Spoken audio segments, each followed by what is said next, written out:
Cuando yo preparaba un poquito el material, siempre es bueno saber que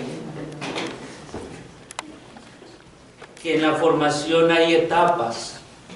Sin duda considero que es una materia sistemática, se dice en lenguaje formativo, porque contiene mucho material y también es un motivo de discusión, porque sin duda la moral, que es la ética, el comportamiento humano, desde allí ya nos hostiga, porque es decir, nos muestra un reglamento de cómo nosotros tenemos que actuar. Y claro que no solamente es en el término de persona, sino ahora se une con un ámbito de el aspecto de la sexualidad. Por eso quiero dejar en claro, antes de iniciar el tema, que si ustedes hay algo en el desarrollo del tema o de las clases que se les dificulta, tengan el valor y toda la confianza de preguntar. También hay aspectos en el que seguramente, aunque seamos personas de iglesia, no estaremos de acuerdo.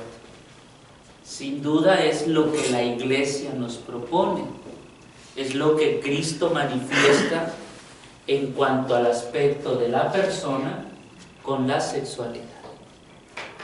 El aspecto de la moral tiene tres partes.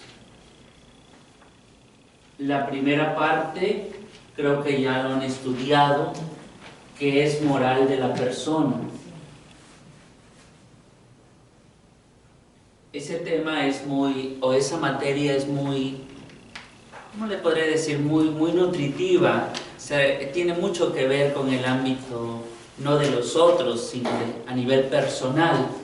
Prácticamente este tema lo da mamá en la infancia, lo da papá en la infancia, con esa frase de pórtate bien, no hagas esto, te lo digo porque te amo, porque te quiero. Es el mismo lenguaje que utiliza Jesucristo referente a la Escritura, que utiliza la Iglesia, referente a la enseñanza en cuanto a la persona. El aspecto de la moral social. Aquí ya cuesta un poquito porque ya no solo habla de mí, sino de los otros. Pero hoy, no sé si esto ya lo vieron, ya también moral social. No, bueno. Ahora, hoy me toca hablar con ustedes sobre moral sexual. Y aquí lo vamos a estudiar, ¿sí? Padre, y ustedes cuando hablan de teología moral, ¿qué es lo que aprendemos en teología moral? Teología moral. Prácticamente estas tres materias, o estos tres no son materias, porque en realidad la materia es moral. Y engloba estos tres ámbitos. Y claro que la moral lo vemos desde el aspecto teológico. En palabras sencillas, estamos viendo la materia de teología moral. No en el ámbito de la persona ni en el aspecto social, sino en el aspecto de la sexualidad. Solamente que estos temas o este apartado lo vamos a estudiar desde tres ámbitos.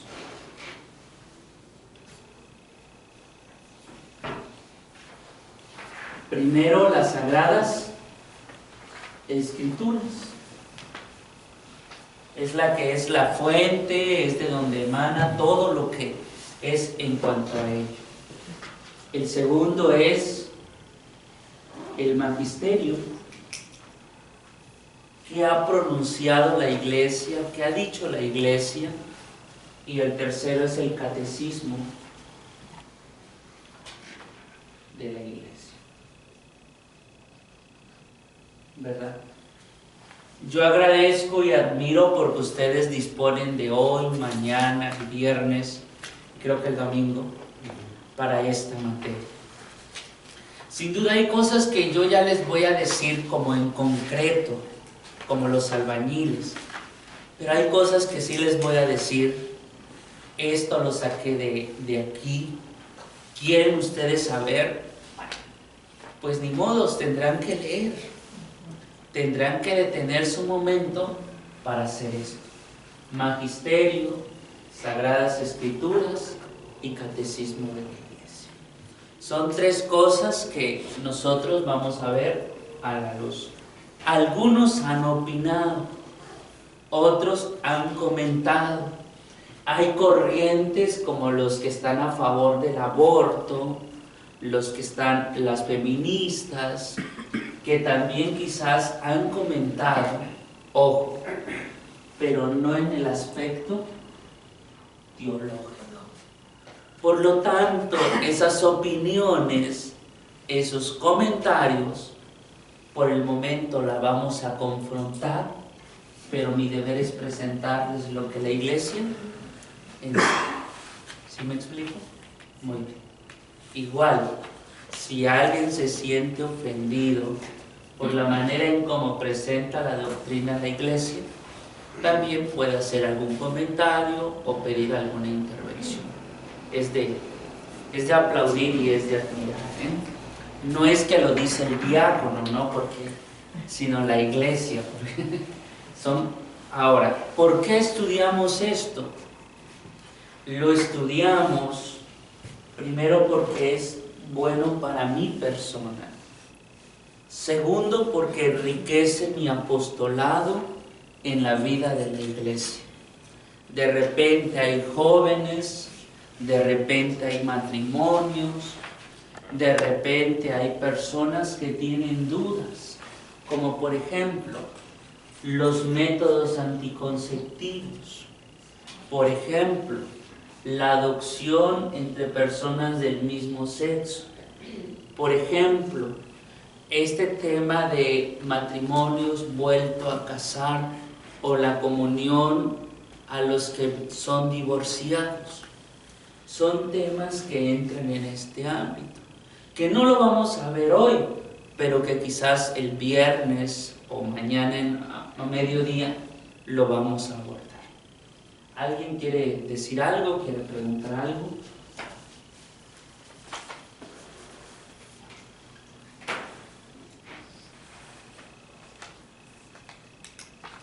Y se dice que la moral en la Iglesia Católica está promulgada desde la misma o lo que llamamos Sagradas Escrituras.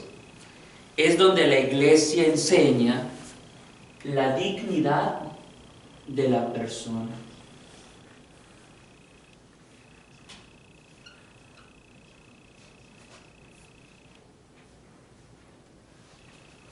Entonces vamos encontrando el hilo conductor a lo que vamos a ver en esta materia. No vamos a hablar del aspecto que la Iglesia denigra o hace de menos o pone warning solamente a las personas, no, sino vamos a hablar de lo que embellece al ser humano, que es su dignidad. Y nos hace pensar en lo que la Escritura manifiesta en el Salmo número 8, cuando dice el salmista: lo has coronado de gloria y dignidad, y todo lo has puesto bajo sus pies o para su favor. Primer aspecto, la moral engloba la dignidad de la persona. Dignidad que tiene que ser entendida según Dios lo va a presentar para toda la humanidad. No según mi percepción, no, según la Escritura. Y es allí en donde también la misma moral va a condenar todo aquello que va en contra de la misma dignidad de la persona. Es por eso, por ejemplo, que hoy la Iglesia no acepta ciertas acciones porque dañan la dignidad de la persona. Ahora entiendo o empiezo a enriquecerme porque los tatuajes, por ejemplo, es una falta o es un pecado, porque entorpece la dignidad de ¿qué? De la persona. ¿Sí me van captando? Sí. Muy bien. Vean, así vamos enriqueciendo, vamos viendo. ¿Por qué? El único detalle que no nos permite entender esto es porque tenemos esta idea errónea de iglesia. La iglesia lo condena.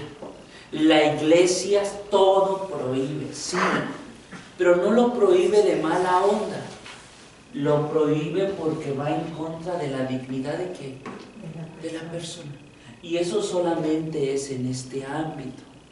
No hablamos referente, por ejemplo, a los niños, a las personas adultas, a los que en Estados Unidos se maneja con el lenguaje personas vulnerables, que aplastan la dignidad de la persona. Entendido esto en la moral, continuamos. La Iglesia considera pecado la actividad que va en contra de la moral. Por ello es importante que actualicemos propiamente el ámbito de la sexualidad. Y ahora a la moral le acompañamos el término sexual. Si la moral habla de la dignidad de la persona, la sexualidad o el aspecto sexual se habla en la Iglesia desde un don que Dios da a los seres humanos. Entonces, la materia que yo voy a estudiar habla de la dignidad en el don que Dios nos ha dado. Y es aquí en donde vamos a comprender tres palabras sencillas: sexo, sexuado, sexualidad. Que pareciera que todo es lo mismo, y no. Sexo, hombre, mujer. Sexuado, todos somos seres sexuales, todos. Todos los que estamos aquí, Dios ha compartido este don. Y todos los que estamos aquí, vivimos una sexualidad, todos. El casado en un ámbito, el soltero en otro ámbito, el consagrado en otro ámbito. Ahora entiendo que todos tenemos que voltear a ver qué es la moral sexual. Que todos tendríamos que entender qué es lo que la Iglesia nos propone en el ámbito de esto. Pero tengo que partir que es la dignidad que Dios pone en el don del hombre en cuanto al desarrollo de esta gracia, y que todos participamos. Nadie está exento, nadie está excluido. Es el segundo aspecto que creo que nosotros hoy tenemos que cortar, tenemos que explotar de nuestra vida, en decir, son para los casados. No, también los solteros tienen su sexualidad. ¿Y el padrecito qué me puede enseñar? Pero también el padrecito tiene ¿qué? Su sexualidad. También la monjita tiene su sexualidad. Así que todos nosotros estamos involucrados en esto que es la Iglesia. Sin confundir, ojo, sin confundir las etapas de la vida. Porque en cada etapa de la vida, ciclo de la vida, vivimos estos tres aspectos. El niño vive su sexo, vive su sexualidad y está viviendo también como ser sexual. El adolescente también, el joven también, el adulto también, el anciano también, no debe. Por ello se considera personas vulnerables a los niños y a los adultos, o a los ancianos, puesto que se les viola o se les priva de lo que ellos también tienen como derecho. Aclaramos en este primer aspecto de manera general lo que engloba la materia moral sexual. ¿Alguien quisiera opinar algo? ¿Alguien quisiera decir algo? Comúnmente usamos, la iglesia lo condena, Sí. es un sentido negativo. ¿Cómo podríamos decirlo en sentido positivo, digamos? Porque sí, es común esa expresión. Exacto. La iglesia lo condena, pero se entiende mejor o hace más cálida la vida de la persona cuando decimos la iglesia lo defiende. La iglesia nos comprende, ¿sí? La iglesia entiende por qué una persona de 18 años no puede contraer matrimonio con una persona de 11 años. La iglesia te comprende, por eso sale a tu encuentro y te quiere advertir, quiere hacer conciencia. La iglesia comprende al niño que no puede ser adoptado por papás o mamás en ambos del mismo sexo, por eso sale al encuentro. No es que lo condena, la iglesia lo comprende. Iremos viendo quizás en el transcurso de la clase por qué la iglesia, en calidad de que la iglesia hace eso para sus hijos. Creo que ya todos a estas alturas inmediatamente decimos: porque es nuestra madre, porque es mi madre la iglesia, por eso vigila por el cuidado de nosotros. ¿En calidad de qué? De madre, ¿no? Por eso vigila nos vigila a nosotros. No sé si hubiese alguna otra pregunta. Aquí, qué bueno que lo toca. Aquí hay que entender entre el pleno consentimiento y la ignorancia. Cuando usted aún no lo conocía o la persona no lo conocía, no afecta. El problema es cuando conoces la dimensión de tu dignidad y lo sigues haciendo. Es lo que dirá el apóstol con palabras fuertes quizás: cuando la puerca regresa a su mismo fango y el perro se come su propio vómito, ¿sí? Es decir, regresa a lo mismo, quiere ser lo mismo. Lo que otros dirá Juan Pablo II lo vamos a abordar, la teología del cuerpo. Es templo del espíritu, ¿sí? Sí, exacto. Por ejemplo, una persona que hace un aborto y que ella no sabe, también es lo mismo, porque cuando ella sabe, pues sabe que está No, no es lo mismo. Okay. En cuanto al aborto, varía la edad, varía también quién le está presionando, porque a veces el aborto es pecado, sí, es pecado, pero tiene su gravedad. Si la persona es menor de edad y es coaccionada por otra persona para abortar, es cuando empieza la gravedad. En cuanto a la persona que hizo el aborto y la persona que le obligó a abortar. Pero también cuando veamos eso hablaremos de la doble opción, porque hay cosas en el que no se le puede considerar un aborto, pero ya lo abordaremos en esa parte. Y no se valora que el cuerpo del ser humano es templo del Espíritu Santo, ¿sí? Tanto que vean, para que se entienda mejor, la unción de los enfermos. Cuando uno es diagnosticado con un cáncer, cuando uno va a ser intervenido quirúrgicamente, se le da la unción de los enfermos.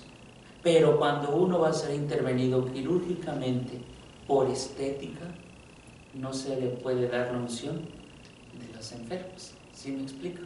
Va en este orden. No sé si me logro explicar. Muy bien. Muy bien. Bueno, continuamos. Fuentes de la moral sexual en la iglesia. Fuentes de la moral sexual en la iglesia. Al principio lo decía yo como introducción. ¿Cómo voy a saber yo, fiel cristiano católico, de dónde proviene lo que yo voy aprendiendo? ¿Quién me está educando? ¿Quién está dando a conocer estas cosas? Claro que es el diácono Antonio, pero no son los pensamientos del diácono, no es la doctrina del diácono, sino es la misma iglesia que tiene sus fuentes para presentar esto. Y en las fuentes que la iglesia tiene, primero observa la ley natural. Es decir, la iglesia no va en contra de la misma ley natural que el padre o el jefe de la misma iglesia ha establecido. A esto le llamamos ley natural, que todos desde nuestro nacimiento es innato, se comprende. Se sabe que el agua es para saciar ¿qué cosa? La sed, ¿no? Se sabe que esta persona es un varón, se sabe que esta persona es una mujer, se sabe el rol de la mujer, se sabe el rol del hombre. A esto le llamamos ley natural. No es algo que vamos a inventar, no es algo que vamos a buscar, es lo ya innato en nosotros.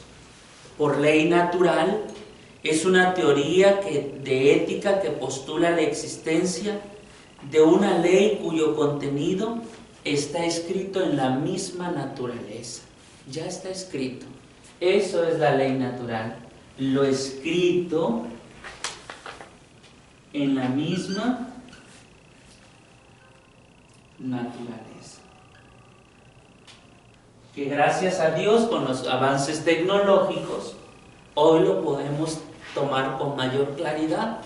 Pero también antes de desaparecer los avances tecnológicos, nuestros abuelos lo entendían muy bien. Un ejemplo, en algunos pueblos salían las chicatanas. ¿Qué decía el abuelito de nosotros? ¿Va a empezar a qué? A llover. A llover, ¿no? Algo natural, algo que la misma naturaleza está explicando. ¿Algo más que ustedes tengan como ejemplo? ¿Qué son las chicatanas? Son como Hormigas. hormigas voladoras. Hormigas voladoras. Pero no es como piensan en Alemania que las culebras vuelan, estas son hormigas. Muy bien, sí. Es la ley natural, o sea, la ley natural. La ley natural dice que el embrión, el niño en el vientre materno tiene que estar ¿cuántos meses? 9 meses. Ya gracias a la tecnología entendemos cuál es la formación, semana 1, semana 2, pero la ley natural marca así. ¿Sí me explico? ¿Y qué si los gobiernos quieran, los estados, pues ley del estado quiera cambiarlo en vez de 9 que sea 5? Muy bien, no, contradice la ley natural, ¿no? O sea, me explico. Vean, por eso digo, la iglesia, para decirlo, respeta la ley natural. Hay un ejemplo que está diciendo el hermano. ¿Qué pasa si el gobierno dice que en 5? ¿Qué pasa si la iglesia dice que en 5 meses ya nace el niño? ¿Tiene razón? No, está contradiciendo la ley natural. ¿Sí me explico? Lo mismo pasaría con el gobierno. Muy bien. El segundo aspecto de las fuentes es las Sagradas Escrituras.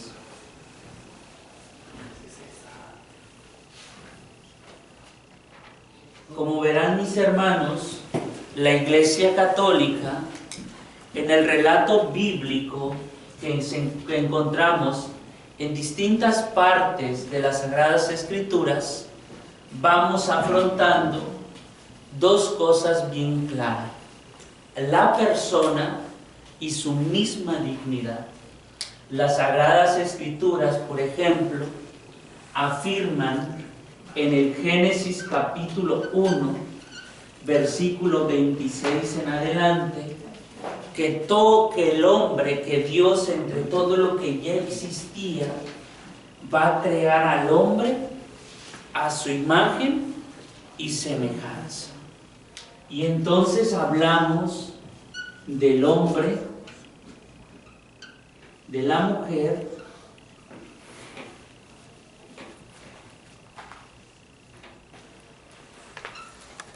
¿sí?, como imagen y semejanza ¿de quién? De Dios. Ojo, a la luz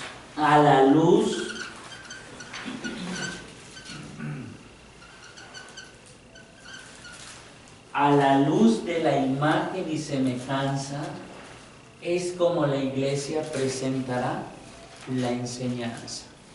No hará a un lado lo que Dios quiso para el hombre. La Iglesia lo respeta. Aprovecho para aclarar el aspecto de imagen y semejanza. ¿Qué entendemos nosotros por imagen y semejanza? ¿Qué entendemos? Ya los que tomamos el cursito bíblico, ya a estas alturas lo comprendemos. ¿Qué es? Que somos amor, somos espíritu, somos comunidad. Claro, ser imagen y semejanza de Dios quiere decir que de lo que Dios es, Dios nos los compartió. ¿No? Dios es bueno, por lo tanto puso en el corazón del hombre y la mujer la bondad. Dios ama, por lo tanto puso en el hombre y en la mujer la capacidad de ¿qué? De amar. ¿Sí? Son estos aspectos en cuanto a la Escritura que la Iglesia tiene como fuente. No devalúa, no hace a un lado el aspecto de la Escritura. ¿Lo vamos a profundizar? Sí, acuérdense que estoy en el segundo aspecto. ¿De dónde vamos a tomar esas enseñanzas? ¿Alguien quiere compartir algo? Génesis, por ejemplo, capítulo 2, versículos 4 al 12, va a manifestar que aparte de ser al hombre, va a ser también a la mujer. El capítulo 3, del 1 al 15, manifestarán que el hombre y la mujer se van a unir. ¿Sí? Y ambos formarán una sola cosa. ¿Me explico? Es así como la Escritura nos va a hablar de la moral de la sexualidad. Tercer aspecto: magisterio de la Iglesia.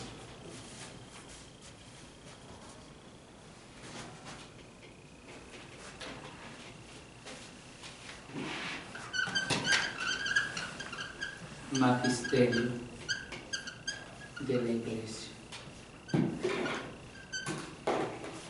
Y en el magisterio de la Iglesia, pues comprendemos todo lo que los papas, lo que la Iglesia a lo largo de su historia nos va presentando en el ámbito de la moral o de la dignidad de la persona en cuanto a la sexualidad. Es así como nosotros entonces vamos a revisar en concreto 3 documentos que para mí son muy relevantes en esta materia. Primero, lo que llamamos la teología del cuerpo, que su santidad Juan Pablo II tiene. Si ustedes van a Google y ponen teología del cuerpo, despliega tantas hojas en cuanto a este tema. Otra también se llama Humane Vitae,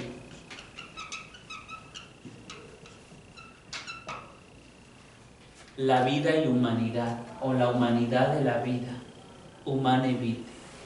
Es el único documento que la Iglesia tiene, que la Iglesia tiene en cuanto como médula de estos temas, de manera sencilla y directa. Hay mucho material, pero Humane Vitae expresa la idea central de la Iglesia en cuanto a la moral sexual. El aspecto de la planificación, el aspecto de las relaciones sexuales, el aspecto de la donación mutua, entre otras cosas. Y un tercero que no podemos dejar a un lado, el catecismo de la Iglesia Católica. Muy bien. Terminamos esta segunda parte sobre las fuentes de la moral sexual.